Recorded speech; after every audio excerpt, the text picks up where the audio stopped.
बिस्मिल्लाहिर्रहमानिर्रहीम। Inside Pakistan with अमारा में आपकी होस्ट अमारा रब्बानी हाजिर है।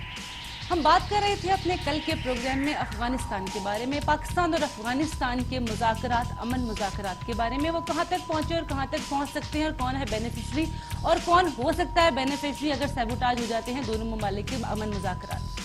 इस बारे में हम बात कर रहे थे, लेकिन बात को जहाँ तक पहुँचाना चाहते थे वहाँ तक शायद पहुँच नहीं पाई। इसके लिए हमने आज की सीरीज दोबारा रखी है इसी थीम के ऊपर, लेकिन साथ साथ शुरुआत करते जाएं एक बात से, एक वाक़ये से। 1989 में महातीर मोहम्मद मलेशिया के वजीर आजम को हार्ट अटैक हुआ। उसके बाद उनके लोगों ने उनको मशवरा दिया कि यहाँ पे तिब्ब की सहूलतें इतनी अच्छी नहीं है तो आपको यहाँ से नहीं करवाना चाहिए कोई भी इलाज। उस वक्त उनकी हालत ऐसी थी कि वो कुछ बोल नहीं पा रहे थे, कुछ कह नहीं पा रहे थे। उनके मशीरों ने और फैमिली ने ये सजेशन को अप्रूव किया और वहाँ के हिसाब से जापान, थाईलैंड और सिंगापुर और मलेशिया के लोग जाते थे तिब्ब के लिए, इलाज के लिए। और महातीर मोहम्मद को भी ले जाने की तैयारियां शुरू हुई थी। महातीर मोहम्मद को जब कुछ होश आया और उनको मालूम हुआ कि उनको लेके जाया जा रहा है बरतानिया और जापान हार्ट अटैक के लिए, सर्जरी के लिए, इलाज के लिए, तो उन्होंने साफ कह दिया कि मैं अपने मुल्क में ही इलाज करवाना पसंद करूंगा। डॉक्टर्स ने और उनके करीब के मुशीरों ने और फैमिली के लोगों ने बारहा उनको कहा कि आप अगर यहाँ से इलाज करवाएंगे तो मुमकिन है कि इलाज बेहतर ना हो पाए, क्योंकि ये सब जानते हैं कि यहाँ पे अस्पतालों और तमाम जितनी भी हेल्थ की सहूलतें हैं वो इतनी बेहतरीन नहीं है। महातीर मोहम्मद का जवाब था कि मैं बहुत शर्मिंदा हूँगा कि अगर मैं वजीर आजम होकर भी बाहर के मुल्क में इलाज करवाने चला जाऊं और मेरे मुल्क के लोग ऐसी सहूलतों को जो कि नहीं है इतनी बेहतरीन और फिर भी वो मजबूर हैं कि यहाँ से इलाज करवाएं, तो ये शर्मिंदगी मैं देख नहीं सकूंगा, मैं यहीं से इलाज करवाना पसंद करूंगा।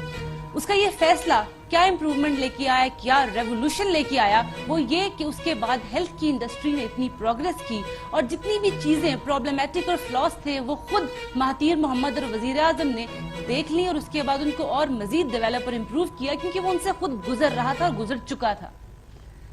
उसके बाद कुछ ही सालों के बाद हमने मलेशिया को देखा कि उसने 16 बेहतरीन इंटरनेशनल हॉस्पिटल्स बनाए, बाहर के लोग और मरीज वहां पे आए और उसका ज़र मुबादला उसके जरिए इतना बढ़ता रहा और फिर उसके उनसे 9 अस्पतालों को बेहतरीन इंटरनेशनल अवार्ड्स मिले और आज वो दुनिया के one of the best health care centre में शुमार होता है, जिसके जरिए वो मुल्क का बेशुमार ज़र मुबादला भी कमा रहा है।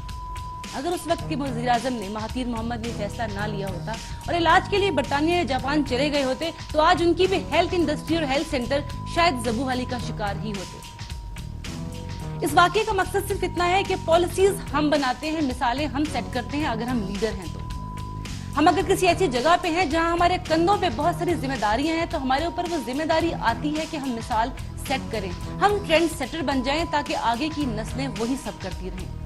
अफगानिस्तान के मामले में भी हमें ट्रेंड सेट करने की जरूरत है, हमें यानी लीडर्स को वो पॉलिसीज बनाने की जरूरत है जो उनकी अपने जाती मफाद से काफी ऊपर होनी चाहिए, आपसी मफाद से काफी ऊपर होनी चाहिए। और बहुत से ऐसे मामला जो जाती मफाद के हैं सिर्फ अंडर डिस्कशन रहते हैं, हमारे मीडिया पे भी कुछ चीजें हमें शायद थोड़ा ऊपर होकर सोचने की जरूरत है। आज के प्रोग्राम में हमने दूसरी सीरीज रखने का मकसद ये था कि वहां तक पहुंच सकें जहां से पॉलिसी की कुछ शक्ल नजर आए।